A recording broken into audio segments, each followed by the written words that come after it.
मैं E40 ट्रांसमिना से हूँ। नाम? नाम साधना से। दिक्कत क्या थी आपको? मेरे ये राइट साइड में शोल्डर में बहुत पेन था, बहुत ज्यादा। कम से कम 2 इयर्स हुए इसको। मुझे यहाँ पे मैंने विजिट किया है तो मुझे बहुत रिलैक्स फील हुआ। गर्दन में क्या दिक्कत थी आपको?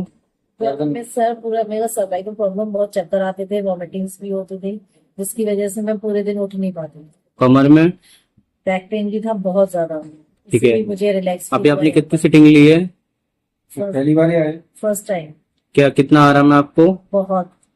लाइक परसेंटेज में देखे तो कितना आराम है? मेरे लिए तो 100% ही है। चलिए, ओके। जब से मैं परेशान हूँ। ठीक है, ओके, थैंक यू।